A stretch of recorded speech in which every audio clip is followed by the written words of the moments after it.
They deleted her name from every database, wiped her face from every photograph, and declared that Maria Santos had never existed. But when the underground networks began whispering about Phoenix, the ghost who could infiltrate any system, expose any corruption, and vanish without a trace, the regime realized they had made a catastrophic error. This is the story of how a 22-year-old journalism student became the most wanted person in the Republic of Nueva Esperanza, and how her stolen identity became the rallying cry for a revolution they never saw coming. Before we jump back in, tell us where you're tuning in from, and if this story touches you, make sure you're subscribed, because tomorrow I've saved something extra special for you. The morning Maria Santos ceased to exist began like any other Tuesday in the capital city of Esperanza Nueva. She woke in her cramped student apartment, reviewed her notes for a journalism ethics class, and prepared to submit the investigative piece that would change everything. Her laptop screen displayed 6 months of meticulous research, documenting systematic corruption within the Ministry of Information, complete with financial records, encrypted communications, and photographic evidence that implicated officials at the highest levels of government. Maria had discovered the story while working as an intern at the state-run newspaper El Progreso, where her assigned task of digitizing old archives had revealed discrepancies that suggested massive embezzlement of funds intended for rural education programs. What began as curiosity about inconsistent budget reports had evolved into a comprehensive investigation that traced stolen money through shell companies, offshore accounts, and luxury purchases that transformed public servants into multimillionaires. The corruption network extended far beyond simple theft. Maria's investigation revealed that the Ministry of Information had been systematically suppressing news stories about environmental disasters, labor strikes, and human rights violations, while simultaneously profiting from the very activities they were hiding from the public. Journalists who attempted to report these stories found themselves transferred to remote assignments, fired for fabricated policy violations, or simply disappeared from their positions without explanation. Preparing and narrating this story took us a lot of time, so if you are enjoying it, subscribe to our channel, it means a lot to us. Now back to the story. Maria understood that publishing her investigation would trigger immediate retaliation from powerful individuals who had everything to lose from exposure. But her journalism training had emphasized the fundamental responsibility to inform the public about matters affecting their welfare, regardless of personal consequences. She uploaded her completed article to the independent news website, Verdad Libre, at exactly 9:47 a.m., using her student credentials and real name to establish credibility for the explosive allegations. The response was swift and comprehensive. Within 3 hours, Maria's university ID was deactivated, her bank accounts were frozen, and her apartment lease was declared invalid due to irregularities in documentation.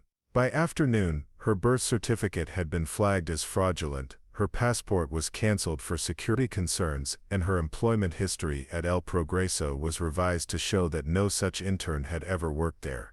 But the true scope of the government's response became clear when Maria attempted to contact her family in the rural province of San Miguel. Her parents' phone number had been disconnected, their property records showed different owners, and local officials claimed no knowledge of any family named Santos ever residing in the area. 22 years of existence had been systematically erased from official records with efficiency that suggested extensive preparation and coordination.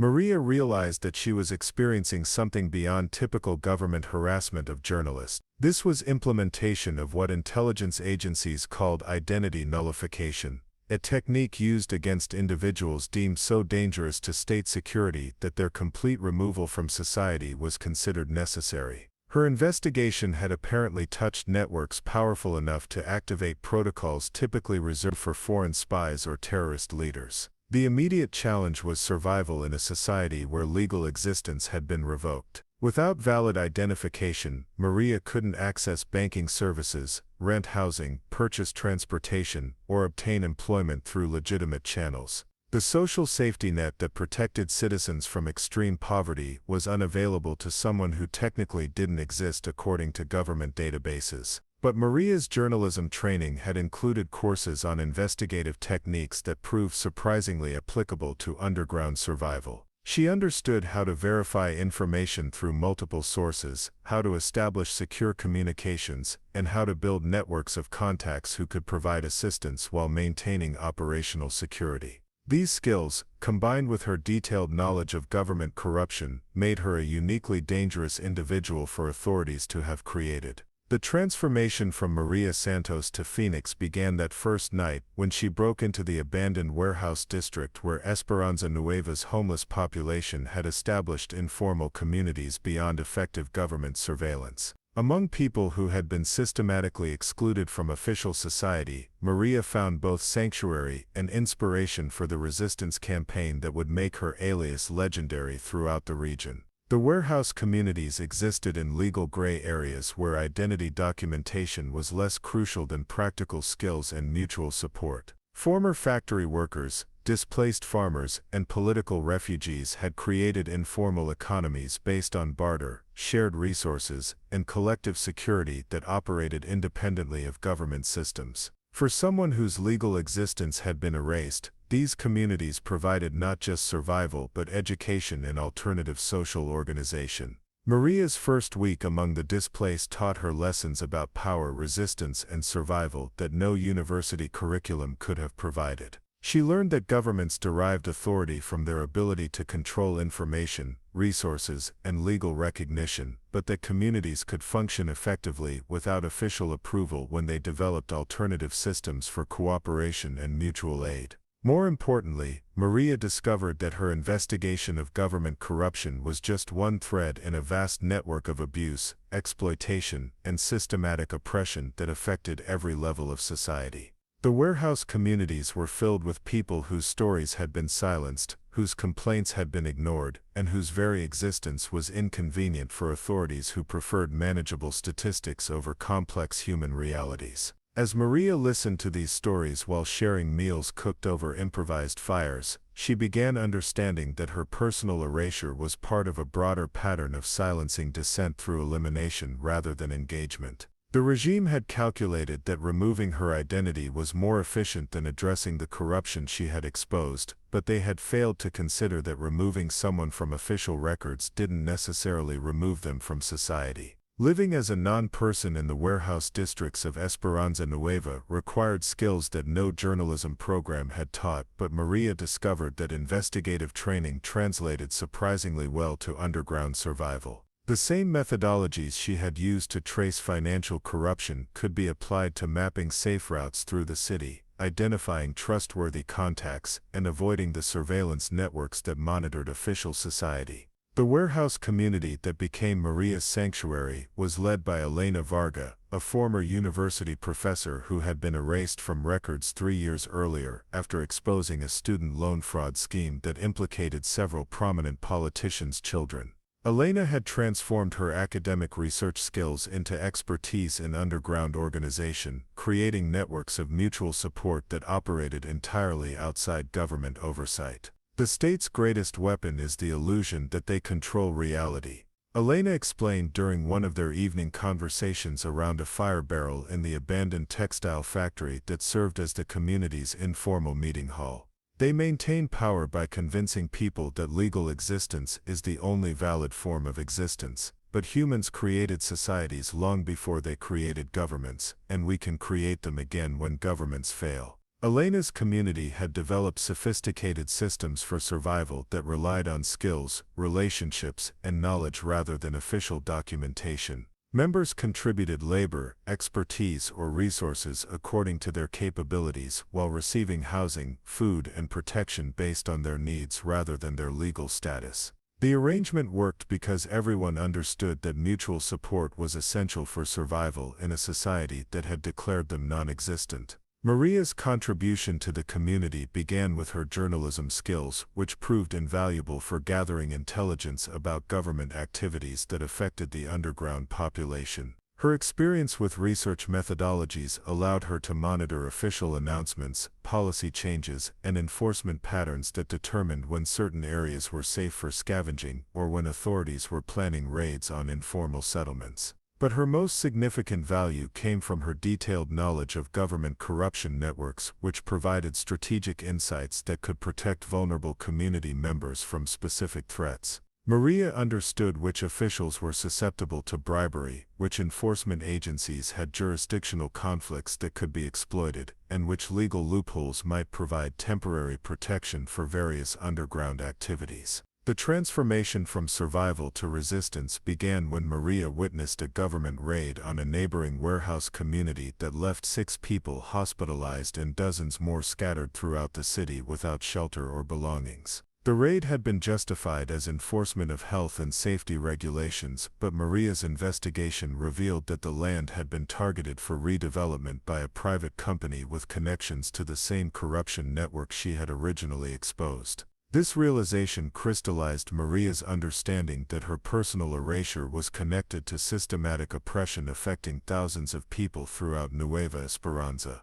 The government wasn't just hiding financial corruption, they were using legal and administrative tools to eliminate anyone whose existence complicated their preferred narrative about social and economic progress. Maria's response was to begin documenting these patterns using the same investigative techniques that had led to her original erasure. Working with borrowed equipment and utilizing public internet access, she started compiling evidence of the connections between identity nullification, forced displacement, and urban redevelopment projects that benefited politically connected developers. The research required developing new techniques for gathering information while maintaining operational security. Maria learned to access government databases using credentials borrowed from sympathetic contacts, to conduct interviews without revealing her identity or location, and to verify information through multiple independent sources while avoiding detection by surveillance systems. Her investigation revealed that identity nullification was being used systematically against journalists, activists, union organizers, and community leaders whose work threatened profitable relationships between government officials and private interests. The erasure protocol she had experienced was not an improvised response to her specific investigation, but a standardized procedure applied to dozens of individuals whose continued existence posed threats to established power structures. More disturbing was her discovery that the warehouse communities themselves were under systematic surveillance, with government agents documenting the identities and activities of displaced persons for purposes that remained unclear but were almost certainly sinister. The sanctuary that had provided safety was potentially being used to concentrate vulnerable populations for future enforcement actions. Maria shared these findings with Elena and other community leaders, leading to intense discussions about whether to relocate to new areas or to develop more active resistance strategies. The debate revealed fundamental differences in philosophy between those who prioritized immediate survival and those who believed that long-term safety required confronting the systems that created displacement and erasure.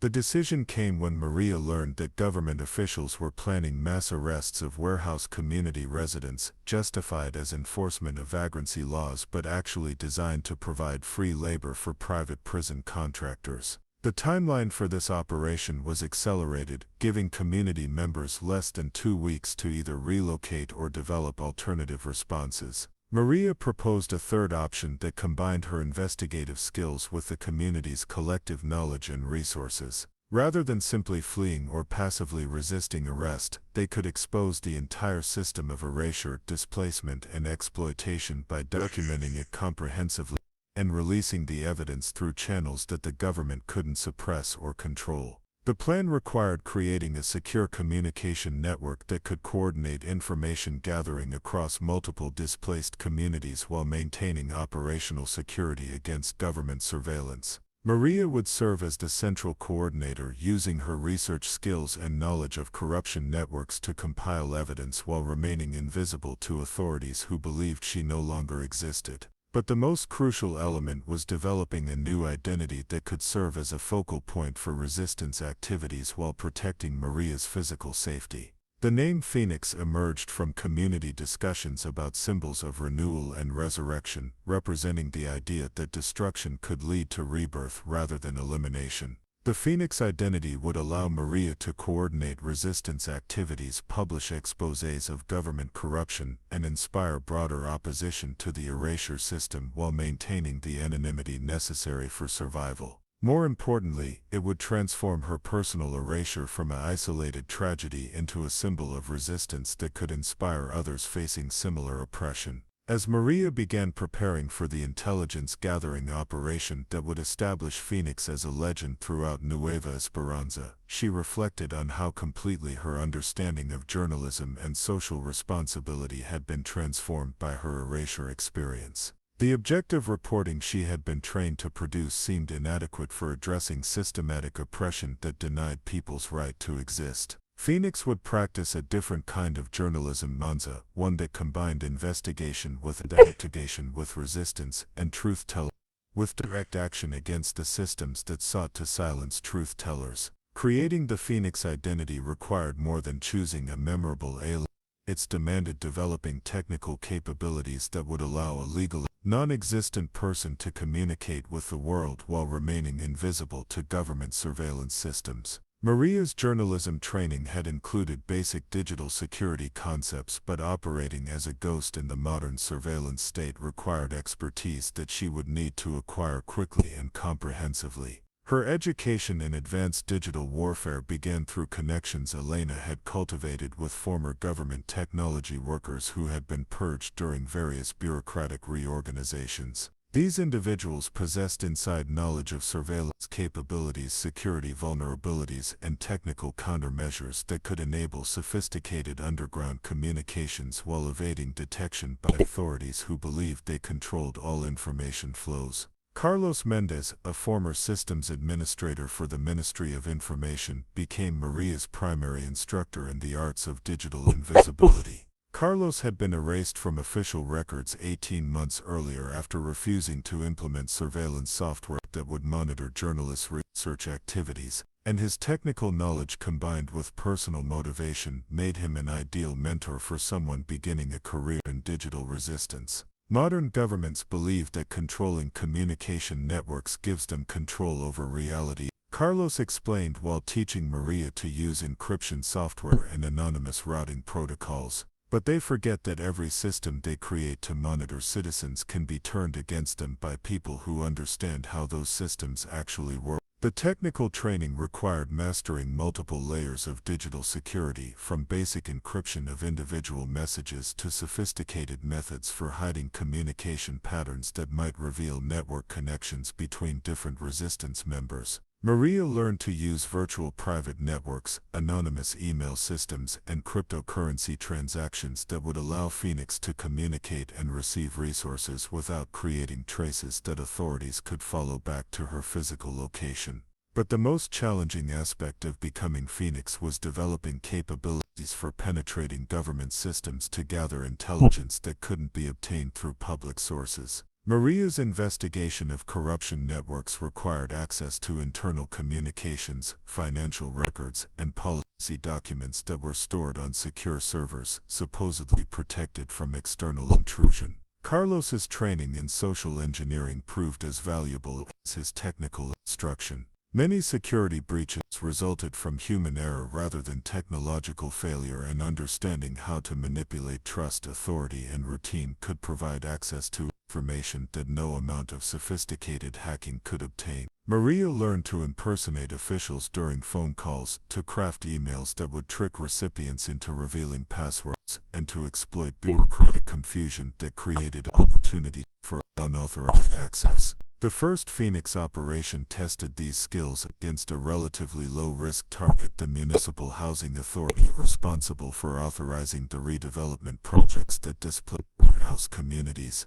Maria's objective was documenting the connections between housing officials and private developers who benefited from forced relocation of economically unproductive populations. Working from a borrowed laptop in an internet cafe 20 blocks from her warehouse community, Maria spent 3 weeks systematically penetrating the housing authority's email servers, financial databases, and internal communication systems. Her social engineering skills allowed her to obtain login credentials from multiple employees, while her technical training enabled her to move through their networks without triggering security alerts. The intelligence she gathered exceeded her most optimistic expectations. Internal emails revealed explicit coordination between housing officials and development companies to target specific communities with financial incentives tied to the speed and efficiency of relocation efforts. Budget documents showed that funds allocated for resident assistance were being diverted to consultant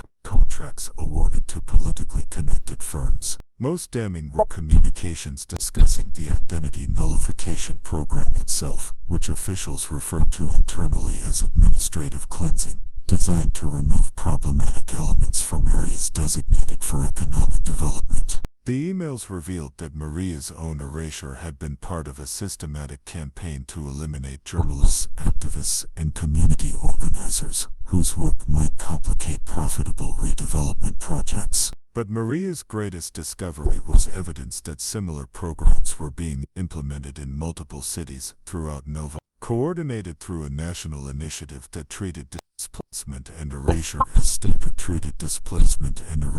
standard tools for urban planning and economic development. The warehouse communities were not isolated pockets of desperation. They were symptoms of a nationwide system that treated human beings as obstacles to be removed rather than citizens to be served. Phoenix's first public action was releasing this evidence through a coordinated media campaign that utilized multiple channels simultaneously to prevent suppression by government censors. Maria uploaded documents to international news websites, shared summaries through social media networks, and distributed detailed analysis to local activist organizations that could amplify the revelations through their own communication channels. The government's response demonstrated both the accuracy of Maria's investigation and the sophistication of their suppression capabilities. Within hours of Phoenix's revelations, internet access was restricted in several neighborhoods. Social media accounts sharing the documents were suspended for terms of service violations, and news websites experienced technical difficulties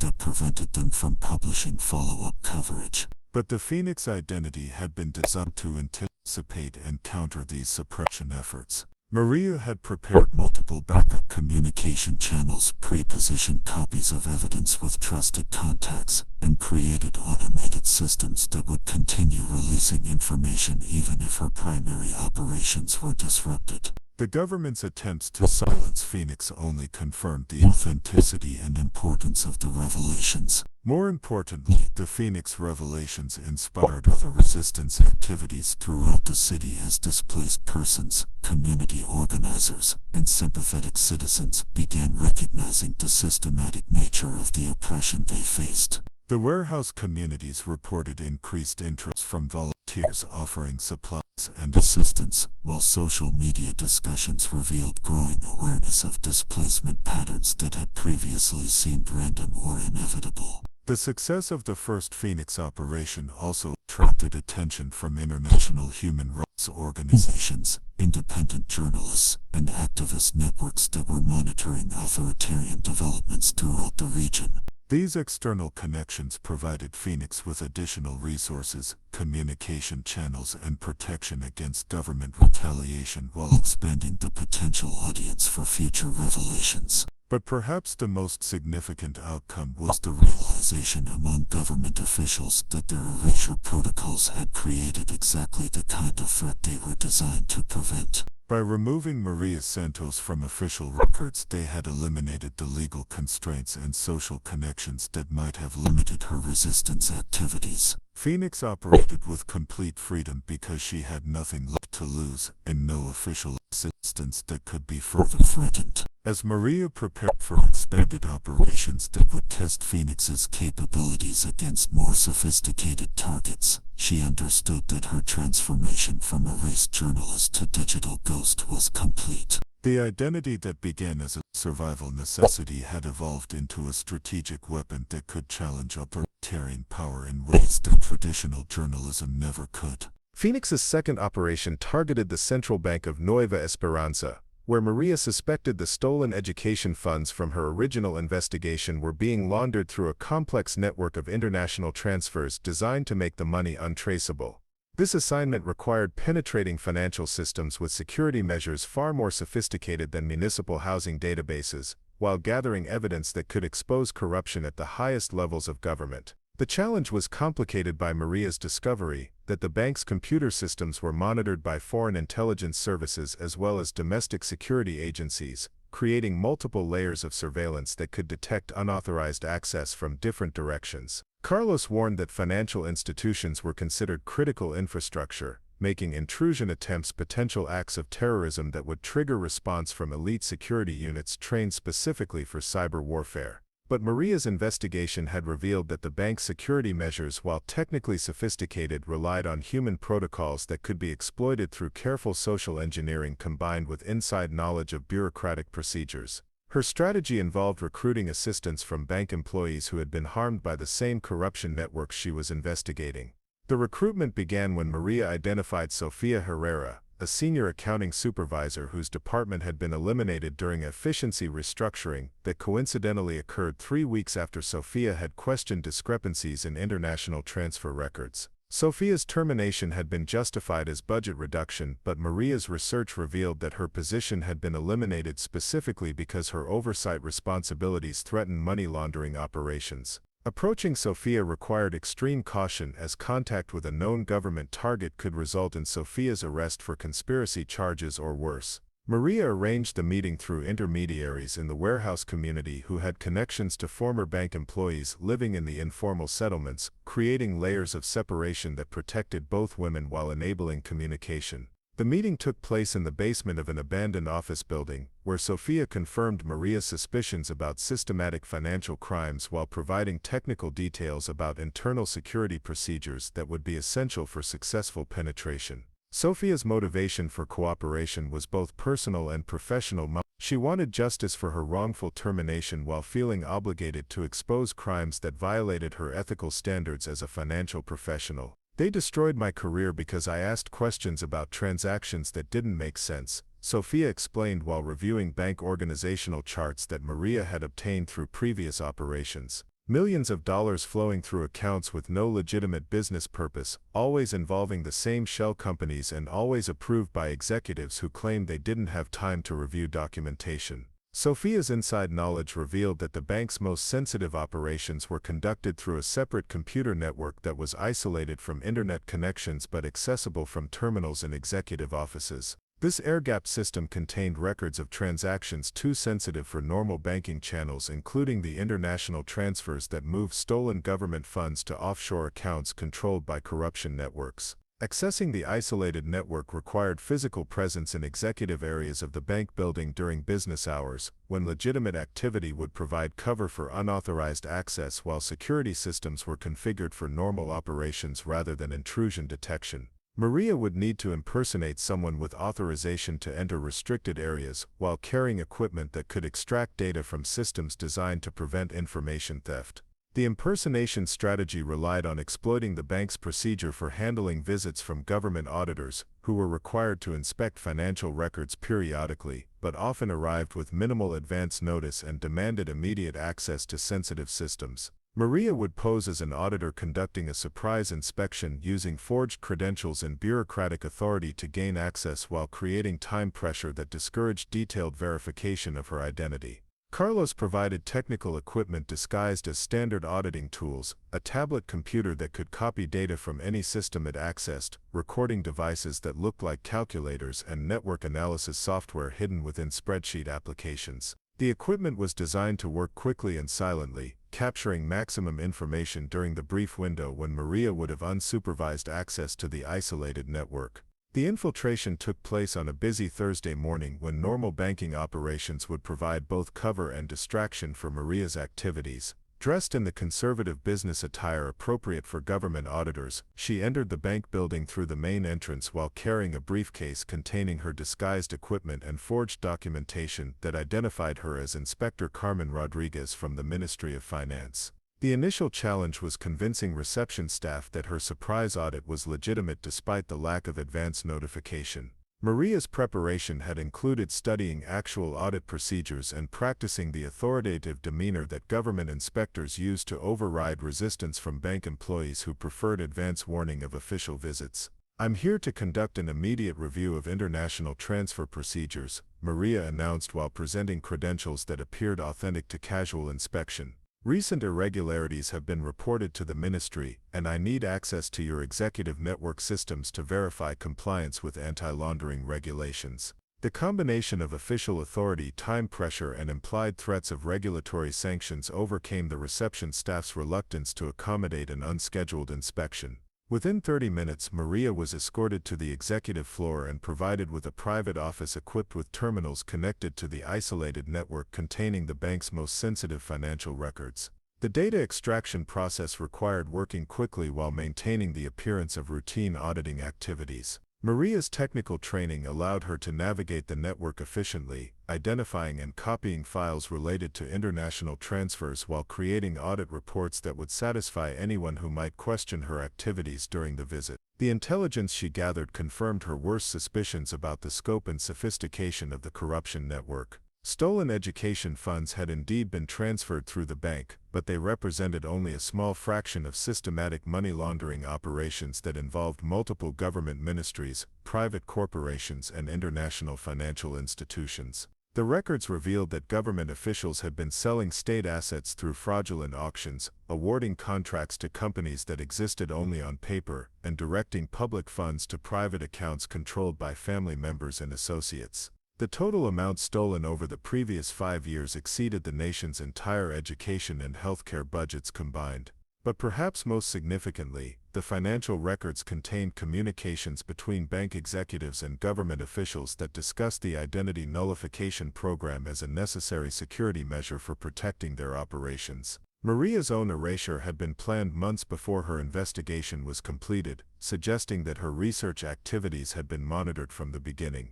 As Maria completed her data extraction and prepared to leave the bank building, she understood that Phoenix had uncovered evidence of systematic corruption that extended far beyond anything she had originally imagined.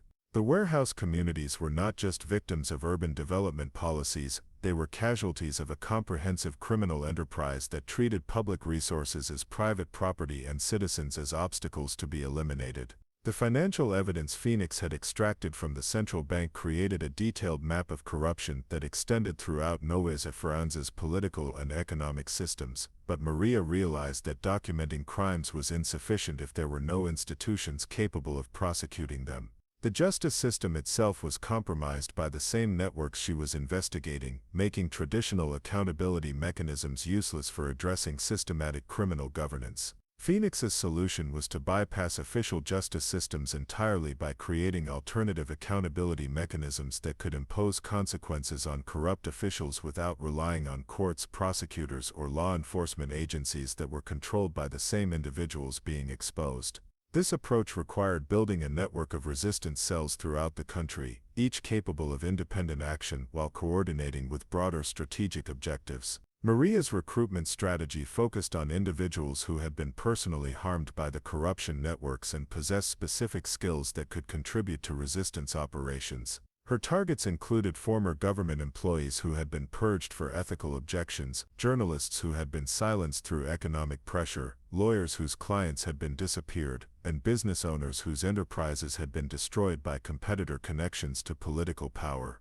The recruitment process was complicated by security requirements that prevented Phoenix from revealing her true identity or location while building trust necessary for effective collaboration. Maria developed elaborate communication protocols that allowed potential recruits to verify Phoenix's credentials and capabilities without compromising operational security for existing network members. Each recruitment began with Phoenix demonstrating knowledge of specific injustices that had affected the target individual, followed by offers to provide evidence that could support their own efforts to seek justice or protection. These initial contacts established Phoenix's credibility while creating opportunities for deeper engagement based on mutual interest rather than abstract ideological appeals. Dr. Roberto Valdez became Phoenix's first major recruit after his clinic in the rural province of San Miguel was closed by health inspectors, who demanded bribes he couldn't afford while ignoring safety violations at facilities owned by politically connected competitors.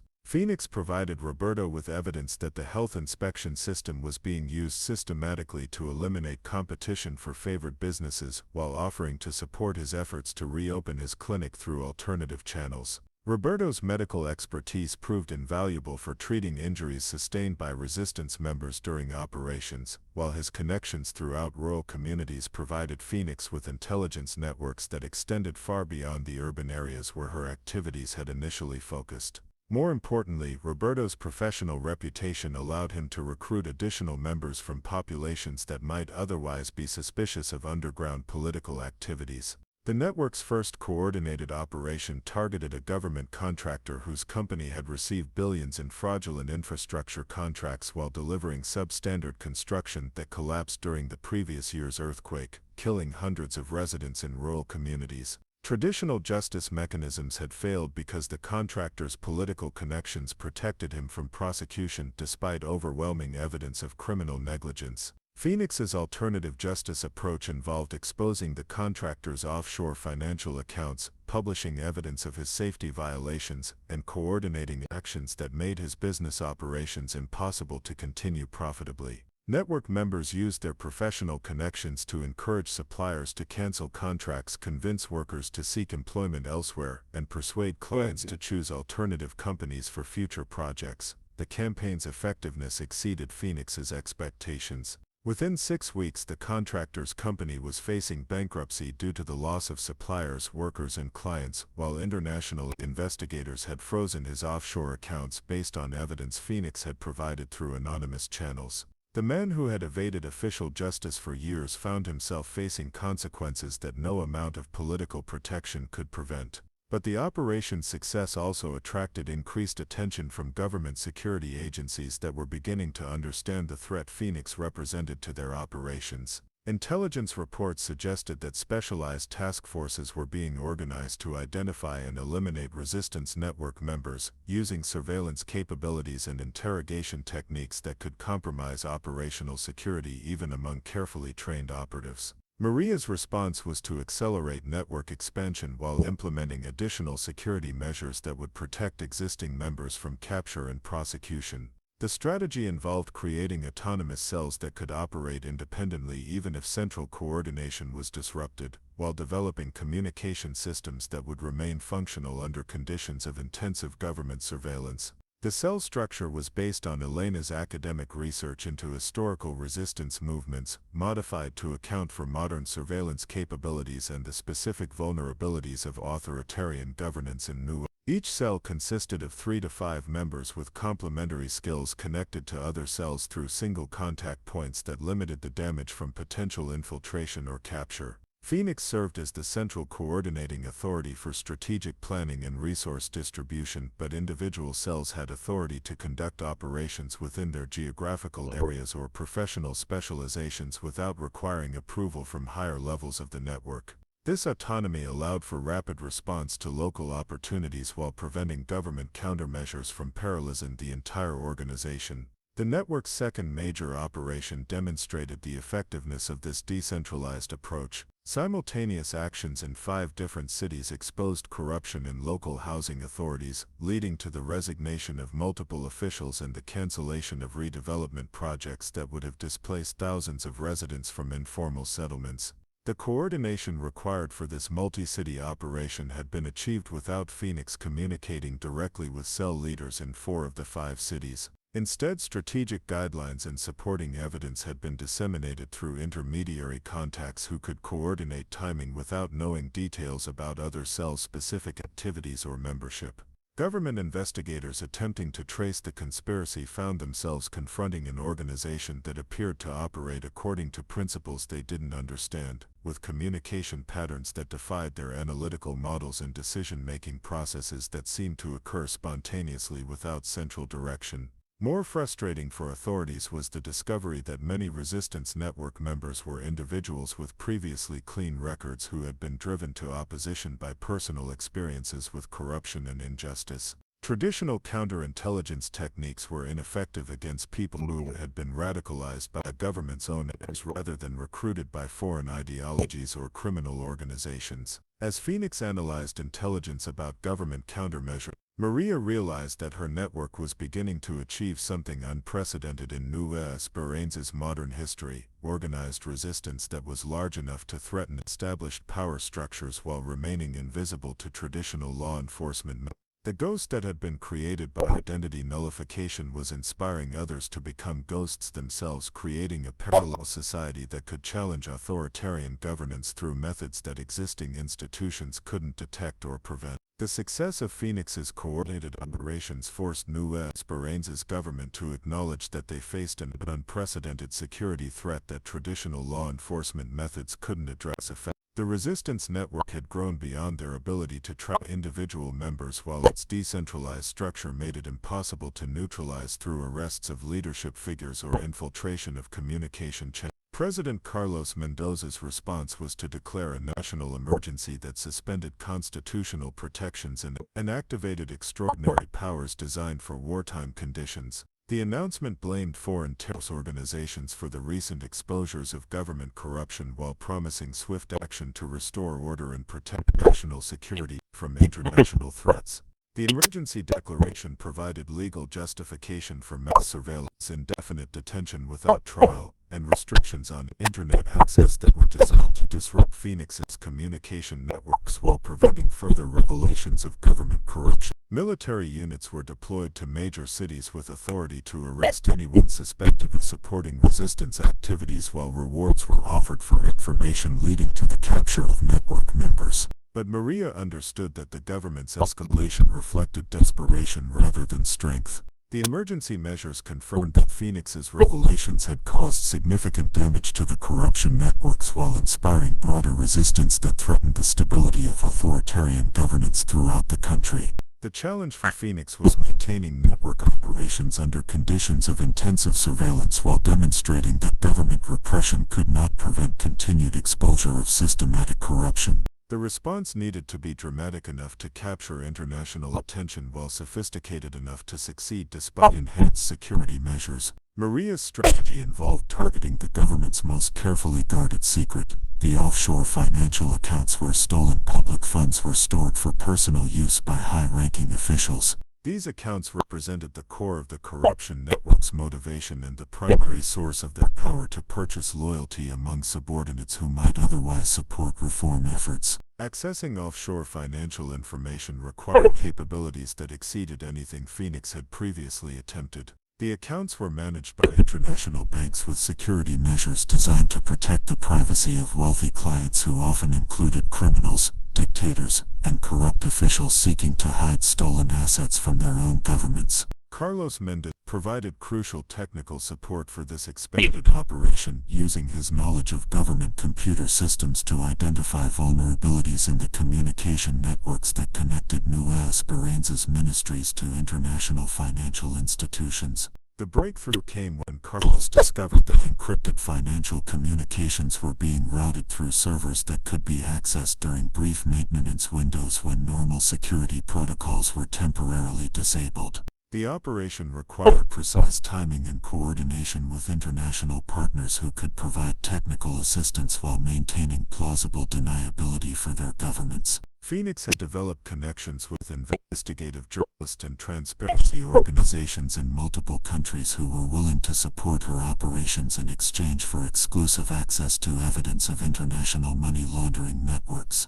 The infiltration itself took place during a scheduled maintenance update to the government's financial communications system, when Carlos's inside knowledge allowed Phoenix to access encrypted channels carrying data about offshore transactions. The information extraction required only 17 minutes, but it provided comprehensive documentation of accounts containing over $2 billion in stolen public funds. The evidence revealed that President Mendoza personally controlled accounts containing funds that had been allocated for disaster relief, education, and healthcare programs that were never implemented. Other high-ranking officials had used similar accounts to purchase luxury properties in foreign countries while their citizens lacked access to basic services that the stolen money was supposed to provide. But the most damaging revelation was evidence that the emergency declaration itself had been planned months in advance as a strategy for suppressing investigations that were approaching dangerous levels of exposure. Internal communications showed that government officials had been preparing for authoritarian escalation while publicly claiming commitment to democratic governance and constitutional protections.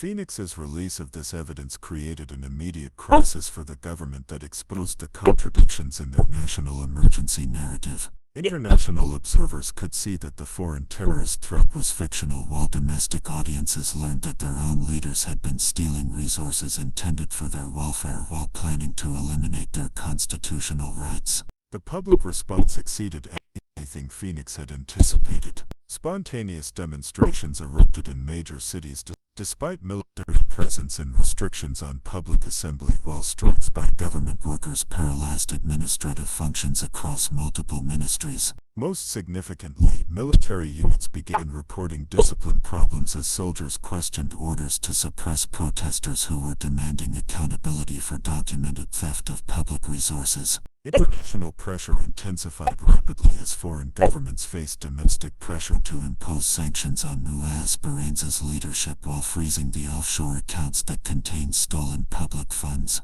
The evidence Phoenix had provided made it impossible for international partners to maintain plausible ignorance about the systematic corruption while continuing normal diplomatic and economic relationships. President Mendoza's response was to escalate repression further by implementing martial law and authorizing military commanders to use deadly force against resistance activities. The announcement blamed Phoenix personally for destabilizing the country through terrorist activities while offering a $10 million reward for information leading to her capture. But the martial law declaration triggered additional resistance as military officers began questioning orders that violated their oaths to protect citizens rather than political leaders. Reports reached Phoenix that entire units had refused deployment orders, while some commanders had begun secretly communicating with resistance networks about potential cooperation in restoring constitutional governance. The most significant development was contact from General Rafael Santos, the military's second-ranking officer, who reached Phoenix through intermediaries to discuss potential coordination between military reformers and civilian resistance networks. Santos represented officers who become concerned about orders to suppress legitimate protests while protecting officials who had stolen public resources. The communication from General Santos created an unprecedented opportunity for Phoenix to achieve objectives that civilian resistance alone could never accomplish. Military support would provide protection for resistance activities while enabling rapid transition to legitimate governance that could restore constitutional protections and begin prosecuting corruption networks. But accepting military partnership also risked transforming Phoenix from a transparency advocate into a participant in potential military coup that might replace one authoritarian system with another.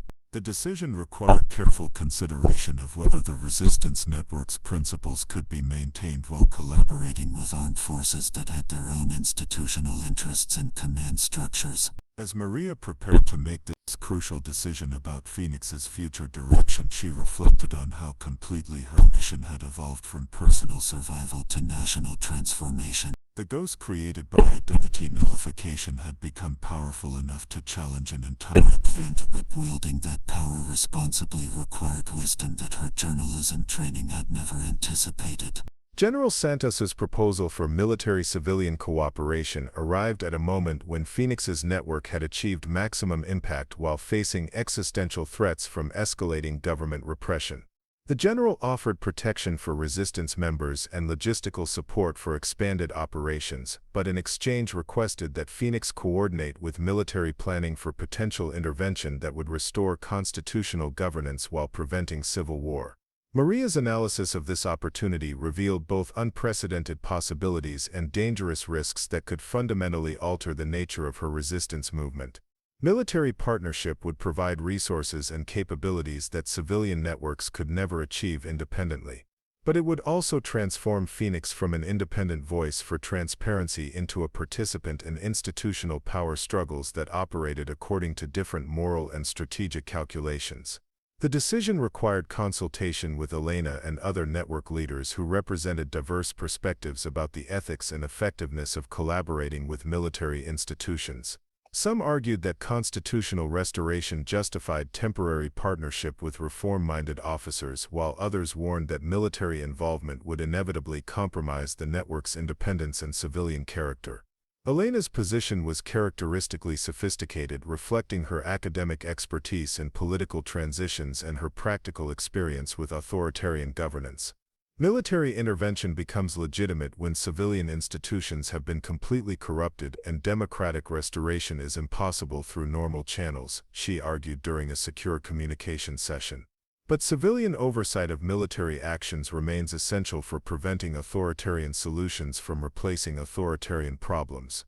The compromise solution that emerged from these discussions was conditional cooperation that would allow Phoenix to coordinate with military reformers while maintaining independent communication channels and strategic autonomy.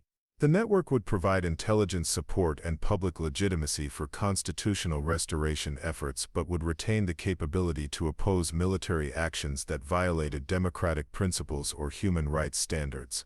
General Santos's strategic plan centered on simultaneous operations that would neutralize government loyalist forces while securing evidence of corruption that could justify intervention to domestic and international audiences.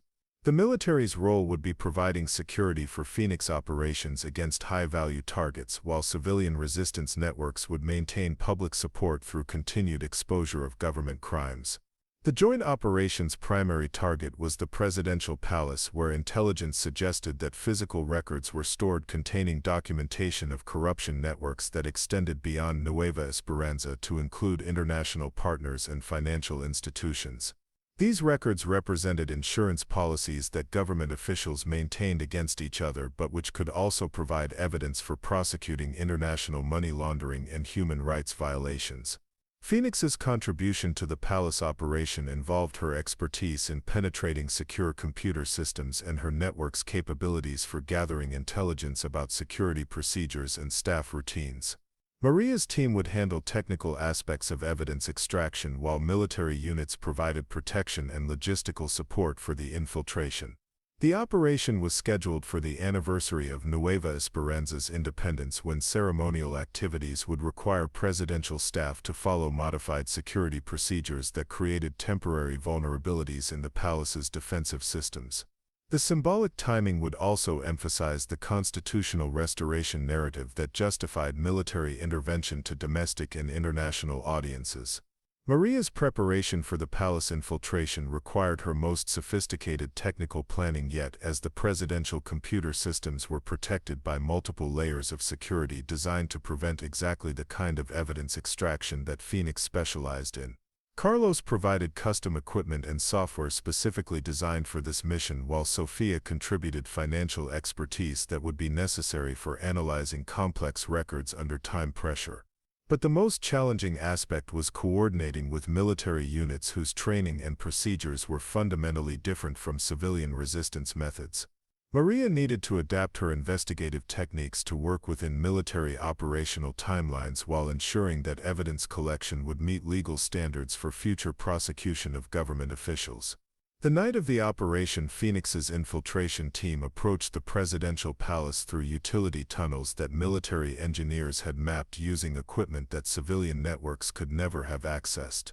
The coordination between military and civilian specialists proved remarkably effective, with each group contributing capabilities that enhanced the overall mission while maintaining their distinct operational styles. Maria's extraction of evidence from presidential computer systems succeeded beyond her most optimistic projections. The intelligence she gathered included not only financial records of offshore accounts and fraudulent contracts, but also communications with foreign intelligence services that revealed Nueva Esperanza's government had been selling state secrets while accepting bribes from international criminal organizations. Most significantly, the records contained detailed plans for systematic expansion of the identity nullification program to eliminate thousands of additional journalists, activists, and political opponents whose continued existence threatened the corruption networks. Maria discovered that her own erasure had been part of a pilot program designed to test techniques that would subsequently be applied on a massive scale. The revelation transformed Phoenix's mission from addressing specific corruption issues to preventing genocide against civil society organizations that formed the foundation of democratic governance. The evidence justified military intervention not just as constitutional restoration but as prevention of crimes against humanity that would have eliminated the possibility of peaceful political opposition. General Santos's forces succeeded in neutralizing loyalist military units while securing key government buildings and communication facilities throughout the capital. The coordination with Phoenix operations ensured that constitutional restoration was accompanied by immediate release of evidence that documented the necessity and legitimacy of military action for protecting civilian populations. The public response to the joint operation exceeded all expectations, with massive demonstrations supporting constitutional restoration while demanding prosecution of officials whose crimes had been exposed through Phoenix's investigations. International recognition came rapidly as foreign governments acknowledged the legitimacy of the new transitional authority based on evidence of systematic corruption and planned genocide. But perhaps the most significant outcome was the transformation of Phoenix from a resistance symbol into a recognized voice for democratic restoration and transitional justice. Maria's decision to emerge from underground operations and accept appointment as Truth and Reconciliation Commissioner marked the end of her existence as a ghost and the beginning of her role as an official advocate for transparency and accountability. The name Phoenix had indeed become a war cry, but not for violent revolution against legitimate government. Instead, it represented peaceful transformation of authoritarian systems through citizen journalism, digital resistance, and strategic cooperation between civilian and military institutions committed to constitutional governance. As Maria prepared to testify before international tribunals about systematic corruption and human rights violations in Nueva Esperanza, she reflected on how completely her journey had validated the power of information to create political change when combined with courage, technical expertise, and strategic thinking about power structures. They had taken her name, but her alias had become something far more powerful than personal identity. It had become a symbol of hope for anyone facing systematic oppression who believed that truth-telling could triumph over authoritarian control. The appointment of Phoenix as Truth and Reconciliation Commissioner represented an unprecedented experiment in transitional justice, as Maria Santos officially reclaimed her legal identity while maintaining the symbolic power of the alias that had inspired national transformation. The Commission's mandate was to investigate systematic corruption and human rights violations while developing recommendations for constitutional reforms that would prevent future authoritarian capture of democratic institutions. Maria's first challenge was establishing credibility with populations that had been subjected to years of government propaganda claiming that Phoenix was a foreign terrorist seeking to destabilize legitimate governance. The transition from underground resistance figure to official commissioner required demonstrating that her methods and motivations remained consistent with democratic values and legal accountability rather than personal vendetta or political ambition. The Commission's initial hearings focused on victims of identity nullification and forced displacement, providing platforms for people whose existence had been denied to testify about their experiences while documenting the systematic nature of government crimes. These testimonies revealed that Maria's own erasure was part of a program that had affected thousands of citizens whose only crime was inconveniencing powerful interests through legitimate civic participation. Elena Varga testified about the academic freedom violations that had led to her erasure, while Dr. Roberto Valdez described how regulatory harassment had been used to eliminate healthcare providers who served economically disadvantaged populations. Sofia Herrera's testimony documented financial industry complicity and money laundering operations, while Carlos Mendez explained how government technology workers had been coerced into implementing surveillance systems that violated constitutional privacy protections. But the Commission's most powerful testimony came from family members of individuals who had been disappeared entirely rather than simply erased from records. These cases revealed that identity nullification was often a preliminary step before physical elimination of people whose knowledge or connections made them permanent threats to corruption networks. The evidence collected through these hearings provided comprehensive documentation of systematic crimes that met international legal standards for prosecution before regional human rights courts and international criminal tribunals.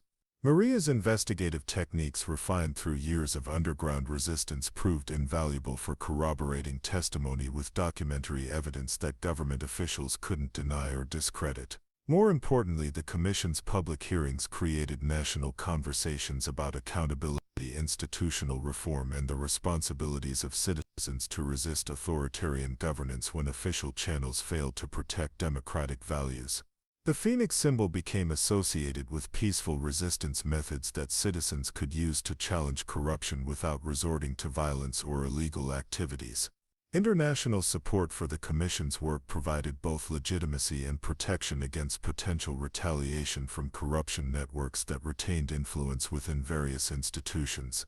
Foreign governments that had received Phoenix's evidence about international money laundering offered technical assistance and legal cooperation that enhanced the Commission's capabilities while demonstrating global commitment to supporting Nueva Esperanza's democratic transition. The Commission's investigation of offshore financial accounts succeeded in recovering over $1.8 billion in stolen public funds, providing resources for education, healthcare, and infrastructure programs that had been defunded to enable corrupt enrichment. The recovered money allowed immediate implementation of policies that addressed poverty and inequality issues that had made populations vulnerable to authoritarian appeals. But Maria's most significant achievement was developing institutional reforms that would prevent future corruption while protecting transparency advocates from retaliation. The constitutional amendments that emerged from Commission recommendations included permanent protection for investigative journalism, legal guarantees for access to government information, and judicial independence measures that would prevent political interference with accountability mechanisms. The Phoenix Protection Act established legal safeguards specifically designed to prevent identity nullification and ensure that citizens couldn't be erased from records for political purposes. The law required multiple judicial approvals for any administrative action affecting personal documentation, while creating criminal penalties for officials who abused their authority to target political opponents. More comprehensively, the Commission's work led to establishment of permanent transparency institutions that would monitor government activities and provide early warning systems for detecting corruption before it reached systematic levels. These institutions were designed with the technical capabilities and legal authorities necessary for conducting the kind of investigations that Phoenix had pioneered through underground resistance methods. The international recognition of Maria's work culminated in testimony before the Inter-American Commission on Human Rights, where she presented evidence about systematic corruption and identity nullification that influenced regional human rights standards and accountability mechanisms. Her testimony contributed to legal precedents that would protect other transparency advocates facing similar threats throughout Latin America. But perhaps the most meaningful recognition came from the communities that had provided sanctuary during her years as a ghost. The warehouse districts where Maria had learned survival skills were transformed into community centers that provided services for displaced persons while training new generations of civic activists in transparency advocacy and digital resistance techniques. The Phoenix Institute, established with recovered corruption funds, became a regional center for training investigative journalists and transparency advocates in techniques for challenging authoritarian governance through legal methods that complement traditional democratic institutions. Students came from throughout Latin America to learn digital security, evidence analysis, and strategic communication methods that Phoenix had developed during her underground operations. Maria's teaching at the Institute emphasized that effective resistance required understanding power structures rather than simply opposing them, and that sustainable change depended on building institutions that could survive individual leaders and political transitions. The Phoenix model demonstrated that transparency advocacy could achieve systemic change while operating according to principles that strengthened rather than undermined democratic governance. As the Truth and Reconciliation Commission completed its work and prepared to transfer its functions to permanent transparency institutions, Maria reflected on how completely her understanding of journalism and civic responsibility had been transformed by her experiences as a ghost.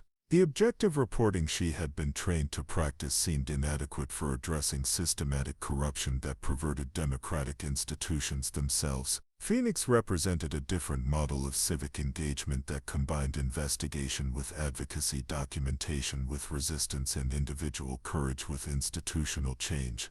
The alias that began as a survival necessity had evolved into a symbol of hope for anyone facing authoritarian oppression who believed that transparency could triumph over systematic corruption. But the most important lesson was that effective resistance required community rather than individual heroism. Phoenix had succeeded not because of Maria's personal capabilities but because she had learned to coordinate with networks of people who shared commitment to democratic values and were willing to risk personal safety for collective welfare. The war cry that Phoenix had become was ultimately a call for citizen participation in democratic governance that extended beyond voting to include active monitoring of government activities and courageous resistance to corruption whenever official accountability mechanisms failed. Maria's testimony before the International Criminal Court in The Hague marked a turning point in global efforts to address systematic corruption and authoritarian capture of democratic institutions. Her presentation of evidence about identity nullification and digital resistance techniques provided legal precedents that influenced international human rights law while inspiring transparency movements throughout the developing world. The ICC proceedings focused on Nueva Esperanza's systematic crimes against journalists and civil society organizations, using Phoenix's documentation to establish patterns of persecution that met legal standards for crimes against humanity. The evidence Maria had gathered during her underground operations proved crucial for prosecuting former government officials who had fled to countries that might otherwise have provided sanctuary for political refugees. But the international attention also created new challenges for Maria's efforts to institutionalize transparency advocacy within Nueva Esperanza's restored democratic system. Foreign governments and international organizations began pressuring her to expand her activities beyond national borders, while criminal networks that operated across multiple countries started viewing Phoenix as a threat to their operations throughout the region. The first indication of these broader implications came when Maria received approaches from transparency advocates in neighboring countries who were facing similar challenges with authoritarian governance and systematic corruption. Colombian journalists documenting paramilitary connections to government officials, Venezuelan activists opposing electoral fraud, and Brazilian investigators exposing environmental crime networks all sought Phoenix's assistance with digital security and evidence analysis techniques. Maria's response was to establish the Phoenix Academy, an international training center that could provide technical assistance to transparency advocates while maintaining strict ethical standards that prevented the techniques from being misused for criminal or partisan political purposes. The Academy's curriculum emphasized that digital resistance methods were most effective when combined with legal advocacy and democratic institution building rather than revolutionary overthrow of existing governance systems. The Academy's first international training program brought together 50 participants from 12 countries, including journalists, human rights lawyers, environmental activists, and anti-corruption investigators who needed advanced capabilities for challenging systematic abuse of power. The diversity of participants demonstrated that Phoenix's techniques were applicable to various forms of authoritarian governance rather than being specific to Nueva Esperanza's particular circumstances. But the program also revealed the limitations of transferring resistance methods across different political and cultural contexts. Techniques that had been effective in Nueva Esperanza's centralized government system required significant adaptation for federal systems, while methods that worked in Spanish-speaking countries needed modification for different languages and legal frameworks. Maria's solution was developing modular training programs that could be customized for specific regional needs while maintaining core principles about ethical constraints and democratic accountability. The Phoenix methodology emphasized understanding local power structures and legal systems rather than applying standardized techniques that might be inappropriate for different political environments. The Academy's research division began documenting authoritarian techniques that were being used globally to suppress transparency and accountability, creating databases that could help advocates anticipate and counter government responses to their activities. This intelligence gathering revealed that Nueva Esperanza's identity nullification program was part of broader international trends toward digital authoritarianism that required coordinated responses from civil society organizations. The most concerning discovery was evidence that authoritarian governments were sharing techniques and technologies for suppressing transparency advocates, creating international networks of repression that required international networks of resistance to counter effectively. Phoenix's success in Nueva Esperanza had attracted attention from governments that wanted to prevent similar movements in their own countries. Maria's response was establishing secure communication networks that connected transparency advocates across multiple continents while providing early warning systems for detecting government crackdowns before they reached crisis levels. The Phoenix Network became a global resource for digital security training, evidence analysis assistance, and strategic coordination among groups facing similar challenges with authoritarian governance.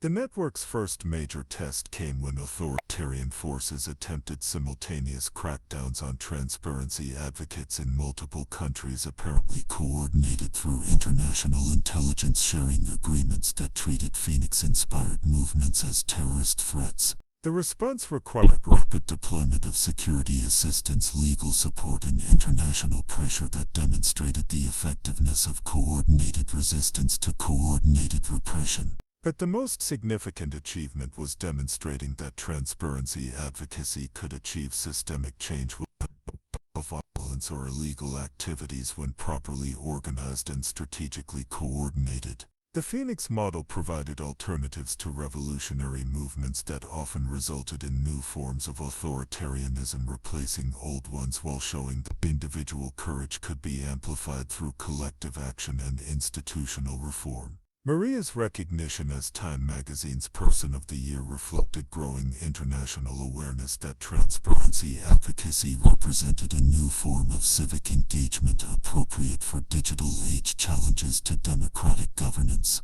The Phoenix symbol had transcended its origins in Nueva Esperanza to become a global representation of hope for peaceful resistance to systematic corruption and authoritarian control. The award ceremony in New York provided Maria with platforms for addressing international audiences about the responsibilities of citizens in democratic societies to monitor government activities and resist corruption through legal channels that strengthen rather than undermine constitutional governance. Her speeches emphasized that democracy required active participation rather than passive acceptance of whatever policies were implemented by elected officials. But perhaps the most meaningful recognition came from letters and messages from thousands of individuals around the world who had been inspired by Phoenix's example to begin their own transparency activities within their communities. These grassroots movements demonstrated that the Phoenix methodology could be adapted to address local corruption issues even in countries with functioning democratic institutions. The global Phoenix movement had evolved beyond Maria's original objectives of exposing specific corruption in Nueva Esperanza to become a comprehensive framework for civic engagement that could address systematic challenges to democratic governance in any political context. The techniques that had been developed for survival as a ghost had become tools for strengthening democratic participation and accountability worldwide. As Maria prepared for the final phase of her transformation from underground resistance figure to global advocate for transparency and democratic governance, she understood that the Phoenix symbol had achieved something unprecedented, demonstrating that individual acts of courage, when combined with strategic thinking and ethical principles, could inspire international movements that transcended national boundaries and political difference. The war cry that had begun as a personal survival strategy had become a global call for citizen participation in democratic governance that could prevent the kind of systematic corruption and authoritarian capture that had forced Maria to become a ghost in the first place. Up next, you've got two more standout stories right on your screen. If this one hit the mark, you won't want to pass these up. Just click and check them out, and don't forget to subscribe and turn on the notification bell so you don't miss any upload from